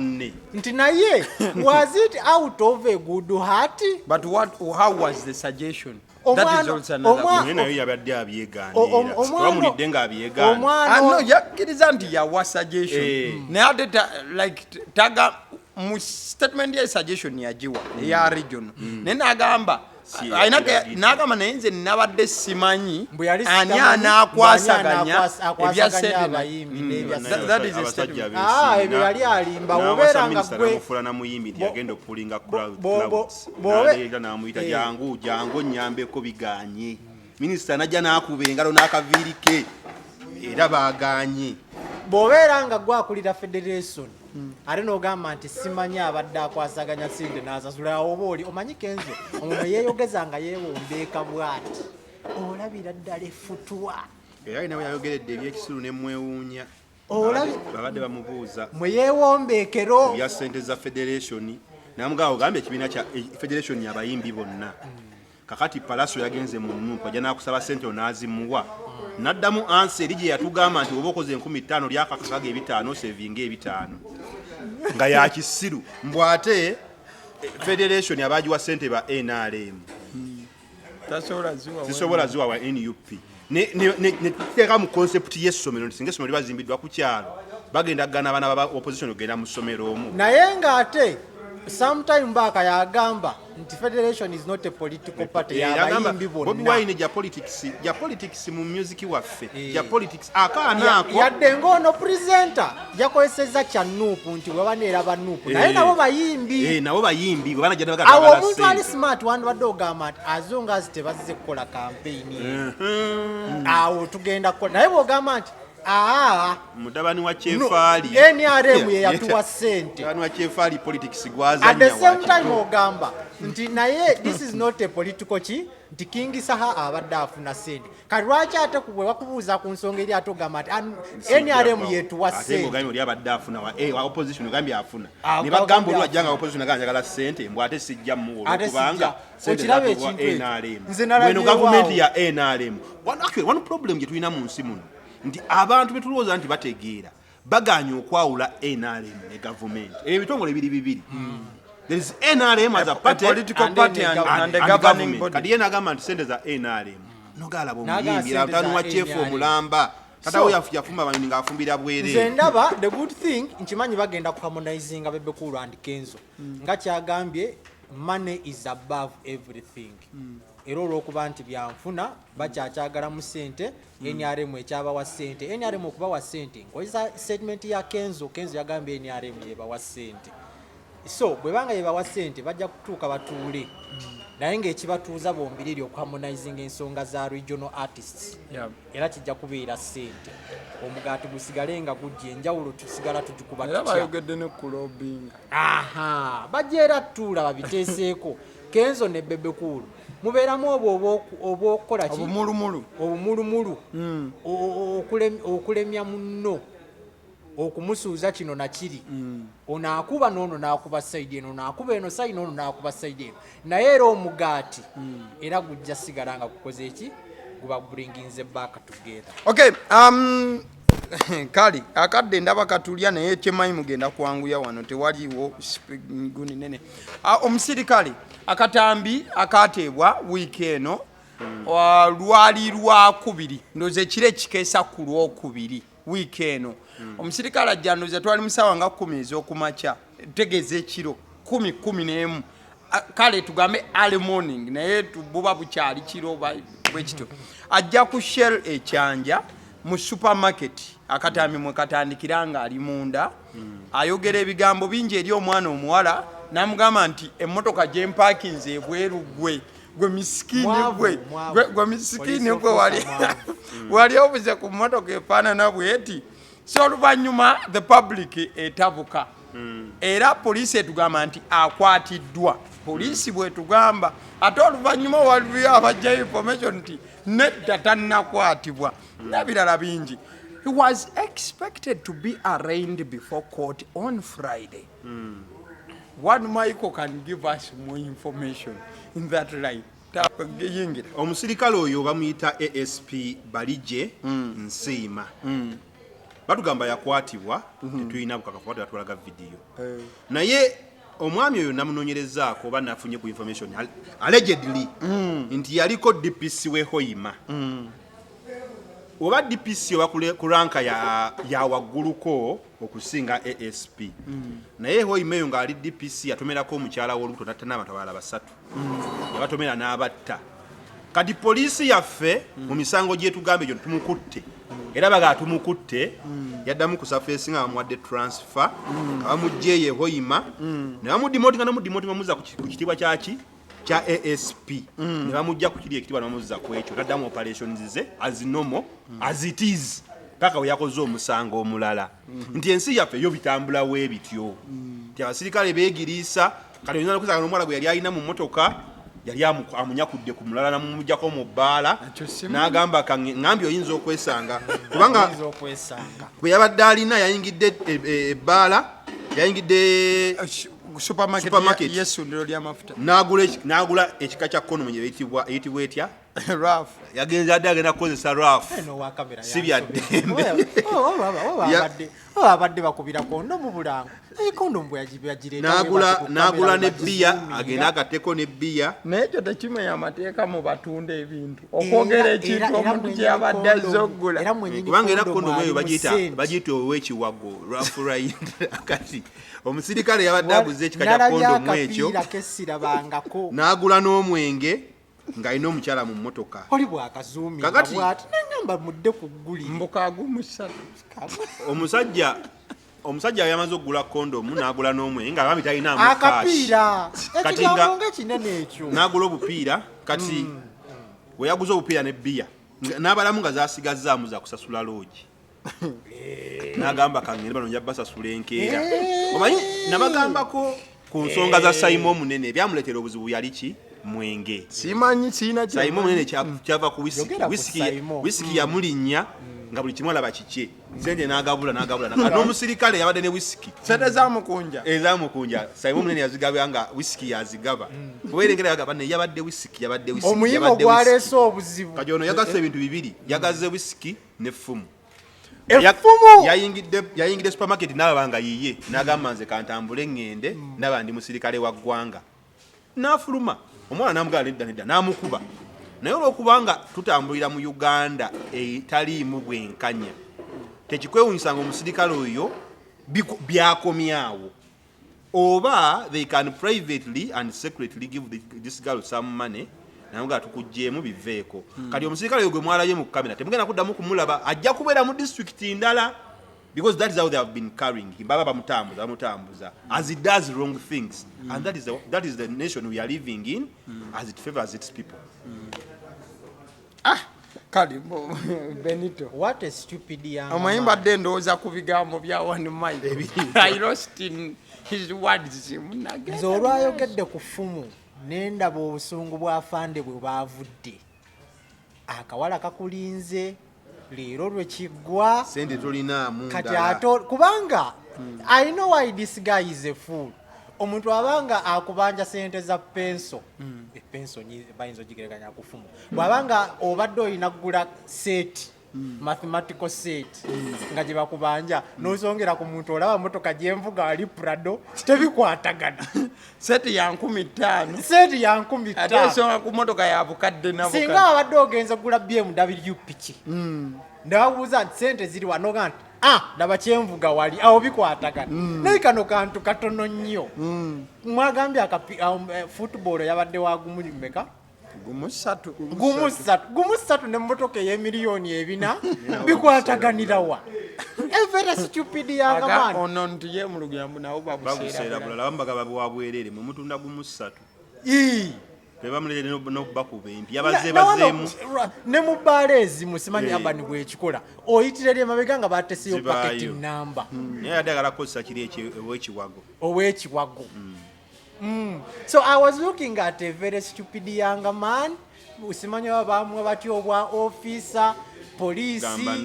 kati poliisi oyo yandibadde mwamugyeko ddanga ne mu poliisi olwedde bamudimotinga ne bamuza ku rank eyawansi kuba yali DPC kati nadda ku rank ya ASP kati bwabanga story one mike gyatuwa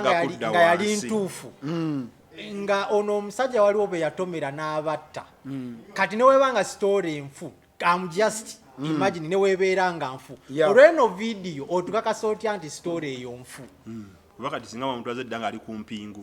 yakubye assaulting someone nga ali ku mpingu kati timanyikiri yalinga image yayo polisi yabuzibu bwe buliwo bandadde ku mpingu namulaga wakiri yaga awuna ali ku mpingu abanaga wakiriko naye mutugamba mwamusiba temunamutulaga wadde olunagira nga mumutwala ewalala as usual kati omuntu omupoliisi akwatibwa obusungu ng'ovuga pajero ovuga ki nga bakubanja gumu kitundu ogwa kapiira n'ofuna obusungu obwo bwonna n'okuba omuwala MP we need to investigate this man alabika waliwo bwe yatomera natta we need to sente za kapiira ne zikunyiza okutuuka awo sente z'effumu we need to investigate this fool yabadde mu uniform yaffe ey'eggwanga tuzisasulira ne tubawo omutunzi waffe poliisi tubasasula sente zaffe kutunza uniform zino ne tubawa mmotoka n'amafuta ate gyasongako mbulaba mmotoka gyenvuga maybe it was easy car I don't know but this guy was simply a fool and fools are not supposed to work in our police force byaruhagara nakulabye oteeseyo statement mbu bamukutte who are you thanking nga ffe abatuuze tetunalaba kifaananyi kyamukwate balina otulaga omukwate. How can a policeman slap somebody over akapiira over akapiira simple akapiira ng'osobola n'ogenda mu bbaala n'ofunayo bookisi namba ne bouncer n'atakuyimiriza nti why bookisi ogitwala omugamba nti mwagamba safety first of the nation ngenze kwekuuma nakuuma ggwanga naye bakubanja akapiira ate ogamba mbu ate bulaba motoka gyenvuga bikwataganira wa nakuba omwana oluyi no poliisi oyo alina talina kulizayininga alina gobwa asooka asibwe agobwe agenda akola ebirala agenda ayingire boxing kati lulina nemakizi kati waliwo omuzannyo omupya simanyi tegunajja mu Uganda ogwo gw'okwekuba empi ekisajja kisooka nekiteeka mu pawuda bwekiti omukono n'otegeka ettama osooka ddiweeweeta bwati n'akuba omuntu oluyi omusirikale empize yakubye omuwala egyo gy'emizannyo gy'alina okubeera mu not our Uganda police force. We demand omusajja ono aresigninge kubanga bw'akuba omuwala azze okukola omulimu gwe sente z'akapiira ssebo ate n'asonga ku pajero n'atukuba empi tayinza kola. Tulina omusajja ono alabika bikolobero bingi nnyo byakoze bye tutamanyi kubanga akapiira gye kakunyiiriza n'okuba omuntu oluyi mba sikitegeera butegeezi so byaluhagala tuyambe omwana oyo ave mu poliisi yakagaba byalugahala balamugogamba ate balugahale guni minister bonna batuyambe oba oyogera ku bamuwa bayivubuka oba bavubuka agenda balamu naawe tuyambe yakagaba yewe dagamba balamu oli owekitiibwa IGPs byakagaba ne balamu mutuyambe anti bateekeko ebitiibwa byabwe ojja kunonebwa ku lwekyo kyokka oli AIGP nonti AIG mukama wange ekitiibwa kibeera IGP ono yamanyi IGP ye Museveni kati ono AIGP woli gusebo ekigambo kyokwesa IGP yes togamba minisita ekika wansi kati ono mutuyambe oyo tadda ku poliisi tuleetera bizibu kale tuinvestigatinge n'emisango gye yakola emabega kubanga akapiira we kaleeta obuzibu obwo n'emisango gye yakola emabega najyo tugiinvestigatinga alabika bangi baasibye nga tebeewozaako ayinza okuba waliwo beyatta nga Mike bwagamba misango mingi nnyo omukyala woluku n'abantu abalala basatu ayinza kale as we are getting ready to get out of here Flavia Namulindwa oluvuvuma lw'okuba nti kadi Sazi Godfrey bagimugjeeko ne bagiwa Flavia Namulindwa lubaddewo wabula bw'otunuulira byonna ebyetegerezebwa kadi yandibanga Flavia okusinziira ku bisuubirwa. What do you have to say? Ngenda kulinda nopwe tuwe amawulire amatuufu saagala kwogera nga sifunye mawulire kuba kati omusajja wabanga byayogedde ebyo nabiwuliddeko sikakasa nti yabyogedde ayinza okuba AI oba kiri kati twalinde ekitebe kitubuulire bamugjeewo tebamugjeewo ate nekira musajja kulwana taliiyo nnyo kiryawo Saazi bw'obuuza abantu beyeggomba gyayagala okukiikirira taliiyo nga wenagaba abantu abamupoliisi bamutwala nti kulya buli nze naliko eggomba mu kuziika najja bamutwala nti kulya buli naye takoze era zero akalulu kano nga olaba badda ku kitebo olwa politics era myezi ng'esatu naye mabega teyababeerangamu abantu but anyway katulinde kitulaye kinaavaayo it is what it is. Benito, it is what it is. Fena tumwagaliza kadi naye nga bwe twali tugambye nti the problem yaliko ebulaaya ebbanga ddene n'akomawo mu bbanga ttono nnyo ng'ayagala kadi byonna byayiseemu ng'alaga nti yaliwo eggomba si gomba ewa Bobi Wine ebyo byonna politician asobola obbikola ne waba tebannakuwa kadi bangi nnyo abaakubisanga posters ne baana abamu ne baziteekayo nga ne kati bazanawusinga abamu ne bakrosinga mu bibiina abadde yakubisa za nuupu ate nadda ku ppf ate kati n'atimba ppf naye wano thimu n'esigala yeemu omulonde wammwe n'eri yakozesa omulonde wammwe kati kala n'ekyuka okiraba babikola nnyo Saba dduka ekiva labi ebyo ebyokweteekawo nze muwagira yeeteekewo ne bwana tebamuwadde kati eyo mu maaso banamwewaddako bw'asigalawo Uganda asigale ng'akolera abantu nga tayawukanye ku nuupu namuwoninga tova ku nuupu ne baba tebakuwadde kaati sigala ku nuupu ng'okola kaweefube weeteekewo nnyo goberera nnyo omukulembeze bakuwe ku kazindaalo oyogera ali abantu bakubamu As we are ending this show, this has been popular in the football fraternity, the fans. Wabaddewo olutalo lwa omukulu Dr. Lawrence Mulindwa versus Magogo. Lawrence Mulindwa for Vipers, Magogo for FUFA. Magogo yaleta format y'omupiira empya, format gye nsinga okukakasa nti naffe abamawulire oba abakolakola ku mawulire aga sports bw'okwata munnamawulire wa sports n'omugwako evu n'omugamba njagala onnyonnyole fomati y'omupiira empya nga tokutte ku simu yo nga tokutte katabo konna nkusiba buli bannamawulire 19 tebamanyi fomati ya mupiira eno bwegenda kukola ki kutambula. So Vipers egamba nedda omupiira gwa Uganda mwagala kuguza mabega n'okukola ebitagwanidde. Era omupiira luli Vipers yagaana okuzannya Saturday League we yatandise tebajja era tiimu eri wagira be yajja n'ebyaddira. One Michael, when you know your worth you can make decisions. Kati Dr. Lawrence Mulindwa amanyi worthiness ye era buli yeetaye mu mupiira ogwo tomanyi worthiness ye buli tiimu yangidde ekisaawe n'esamba tomanyi worthiness ye era tubanenya. Twafuna obuzibu mu ggwanga lyaffe nti buli kimu bakiteeka mu politics. Ti omuntu ajja kukeera dictating olw'okubanga omukulembeze w'ekibiina kyabwe dictator nabo basalewo bye baagala bakole ki bateekewo. Tulina obuzibu nti Magogo ali mu politics. Egisooka ye president wa FUFA. Ekyokubiri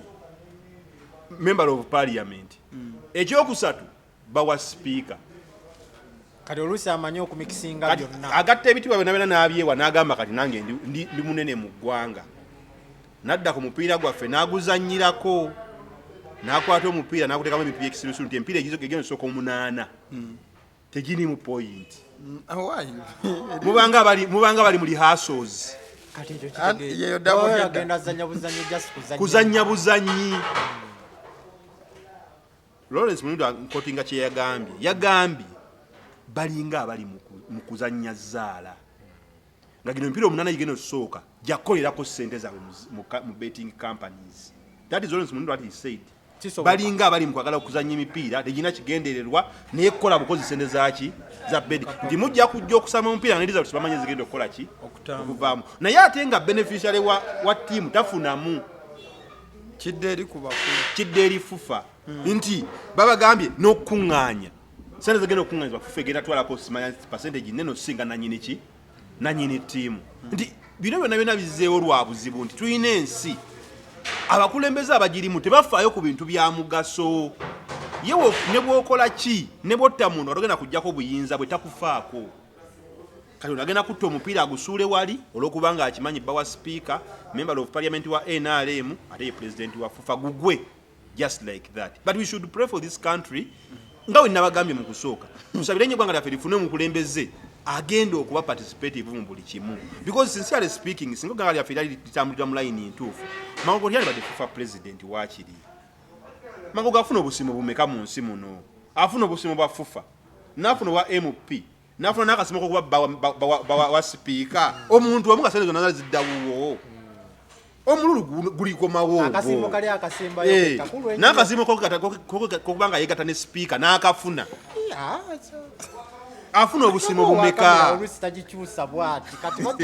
afuna n'akasimu kokuba nti yebaka ne speaker mu buli n'afuna akasimu n'afuna akasimu k'ennyumba n'afuna akasimu n'afuna buli kasimu kadda wa muntu omu Magogo ebigambo ebyo by'ono bamusiimye nnyo nga sente emusimu yonna ebisiimo naffe eggwanga libituyitirira basimeko ne kwa basi Abasi ono nga tasiimibwa. bamusiime omanyi tubeere nambole mu mupiira ajja na motoka za sipiika zazija zimukulembeddemu obusiimo ng'ofuna bungi magogo ofuna akasipiika omusajja ng'ayogeredde wano emipiira buli vidiyo nebeerako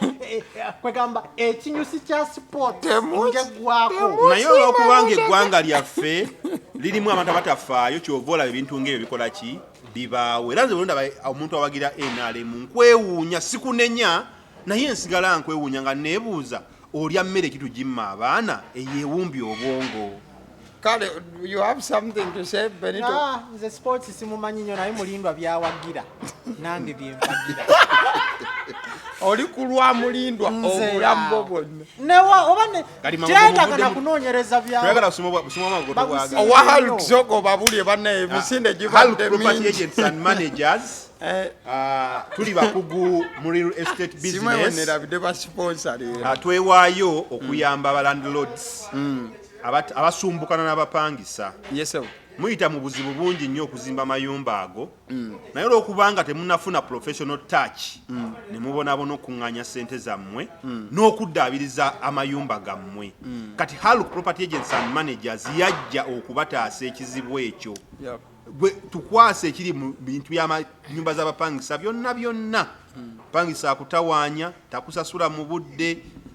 omusolo okufuukidde omusolo renovations zifuusa renovations tukubire tugenda kuyambako tutunda n'ettaka ku bbeeyi ey'enjawulo tulina ettaka ery'ebbeeyi ensaamusaamu miliyoni 10 nga akukuba nnyo ate obwedda batusaasidde kakuute kanziremu buzzi ndowooza oba ngaliyo nonakasala onafiirako bafiire kakati tutunda n'ettaka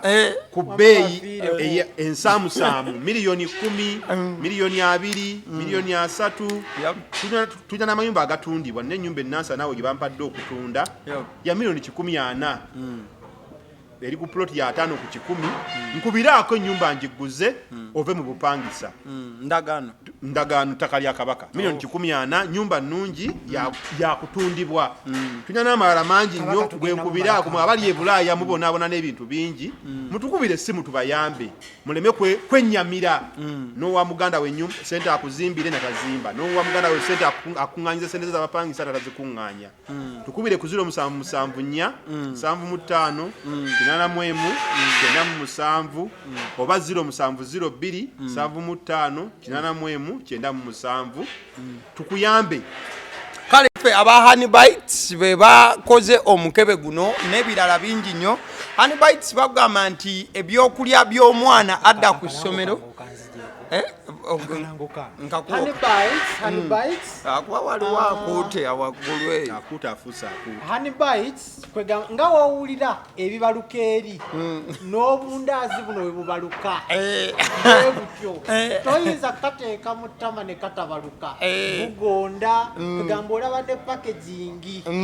packaging yeeyo kweba bakola ebintu bingi oyagala pizza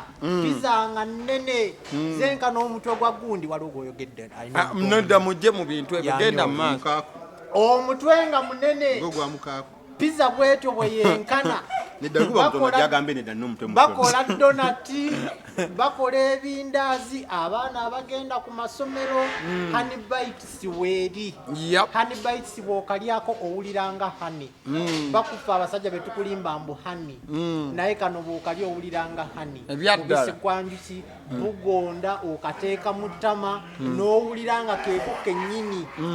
okiraba so bakubire ku ssimu 0709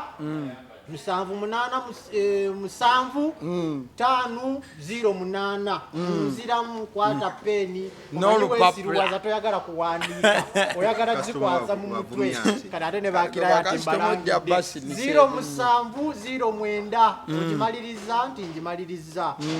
gattako 08 gattako 508 ensoma gyagisomye kale njagala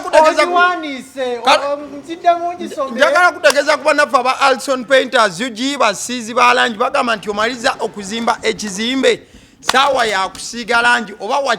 kukisiiga dda naye nga kituuse kikaddiiridde kyetaaga kuba nga kisiigibwako langi bakubire ku 0705 19 36 Alson Painters UG ne bw'obanga oli bweru ng'ekizimbe kyo kizimbiddwa Uganda kimaliriziddwa kituuse ku mutendera gw'osiiga langi baweerezeko ka WhatsApp message bajja kuba nga batuuka automatically wekiri bakyekenenye consultancy work yenna bamukola babuuze nti material twetaaga ki okuba nitusiiga ekizimbe kino na byonna ku 0705 1936 0705 19 36 abasidi omusunsuzi erinnya eryange mbadde ne One Michael ebigambo byonna One Michael nga bwabyogedde bigambo bibye yenga omuntu twali hasinze behind the scene behind the scenes twalitesezzaako mbeera naawe just era presents and byagaliwo weekend show ono ye Benito naye ebigambo bye abivunaanyizibwako byegaana ebyange sibye twali hasinze lwaki ono yeegaana presenta ayagala okundabisanga omubi byenjogera bibi nebye twatesezza mubeere bulungi tewali kye nateeseza nabyo mweraba. Amin.